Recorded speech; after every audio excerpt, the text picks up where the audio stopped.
सरल भाषा संस्कृतं सरस भाषा संस्कृतं सरस सरल मनोज्ञ मंगल देव भाषा संस्कृतं मधुर भाषा संस्कृतं।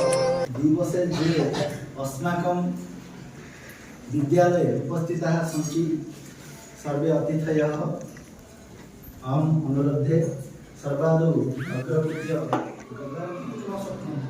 कारण वर्तते सर्वे जानन्ति भारत अस्माकं शरीर संस्कृति भवति तस्य आत्मा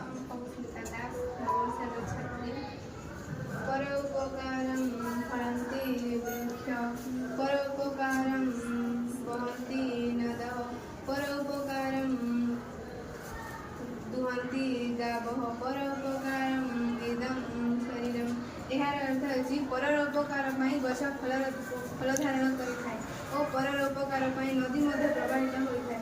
परर उपकार ପାଇଁ ଗାଈ ମଧ୍ୟ କ୍ଷୀର ପ୍ରଦାନ କରିଥାଏ।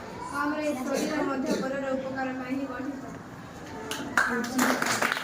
नमन्ति फलेन वृक्षाः नमन्ति गुणिन जनाः।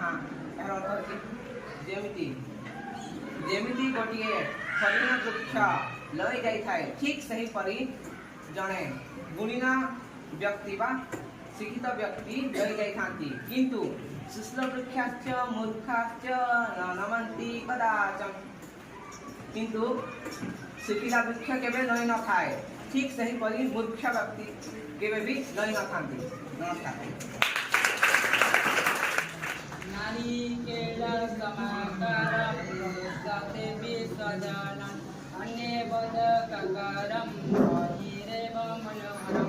यार अर्थ होची सजन लोकमाने उपरु नडिया बनी कर्कश देखागले मध्य सेमानंकर अंतरटी अधिक मधुर किंतु दुर्जन माने उपरु बराकली बली देखागले मध्य सेमानंकर अंतरटी अधिक प्रतिकरति आपद्गतं च न जहाति ददाति काले सन्मित्रलक्षणम् इदं प्रवदन्ति सन्थः।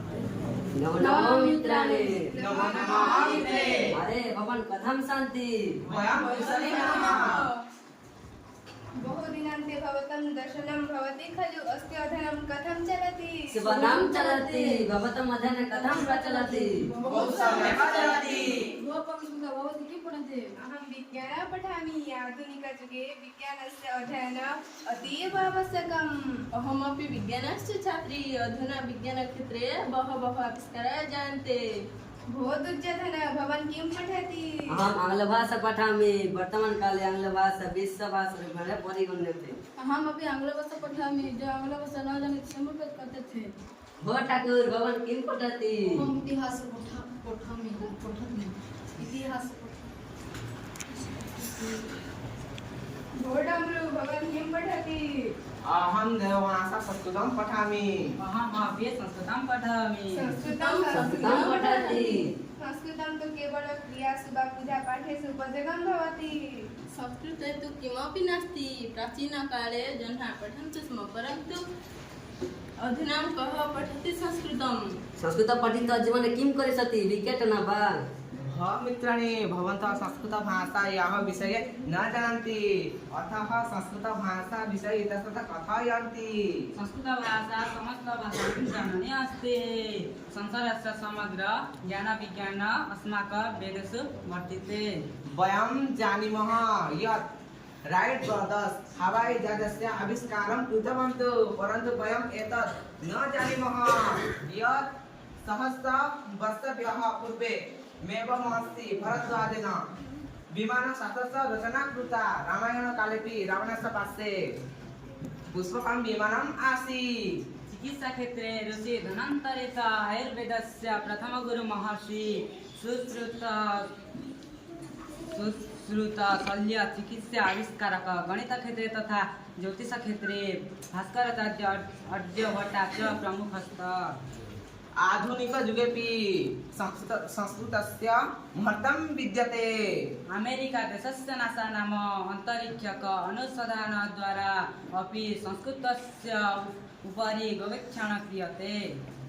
ते प्रमाणयन्ति यत् कंप्यूटर कृते उपयुक्त वृत्ते उपयुक्त सिद्धांत संस्कृत भाषायाम् एव सम्भवति अर्थात आगामी वर्षेषु कंप्यूटर मोबाइल लैपटॉप इत्यादयः संस्कृतेन एव चलिष्यन्ति। भवतः कथयन्ति संस्कृत न केवल एक भाषा अस्ति अपितु भारतदेशस्य ज्ञाननिधि परम्परात्मक अस्ति।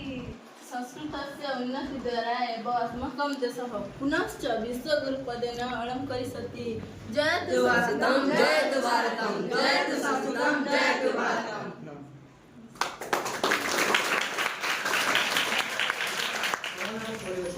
अस्मान् परितः दृश्यमानमस्ति सः परिवेशः भूमि जल वायु गगन जीवा सर्वान् परिवेश इति कथ्यते। कृषिक्षेत्र रासायनिक सारस्य प्रयोग द्वारा भूमि दूषित शिल्प व्यवसाय वर्धित द्वारा जल दूषित भवत तैलताल जान द्वारा वायु दूषित भवत अरण्य क्षेत्राणि नष्ट भवन्ति।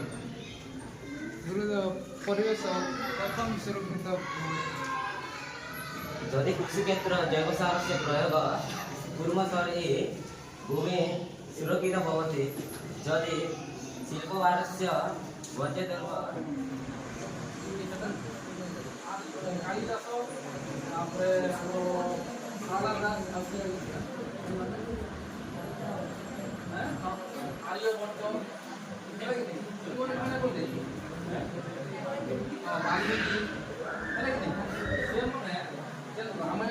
रामायण महाभारत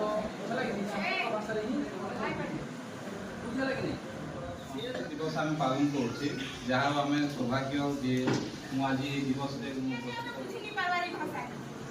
जेहेतु आमे व्यवहार नहीं करबा के नहीं आमे जेहेतु इंग्लिश शब्दटा आमे व्यवहार नहीं करबार बेसी आ संस्कृत में से बोले आमे व्यवहार नहीं करबा तो आमे गोटे जिनिस के व्यवहार नहीं करबा रुनी आमे सेटा जानि नहीं हे ब्रजैक मंडनम समस्त पाप खंडनम स्वभक्त चित्तरंजनम सदैव नंदनम मधुर भाषा संस्कृतं मृदुल भाषा संस्कृतं मृदुल मधुर मनोहरामृततुल्य भाषा संस्कृतम्।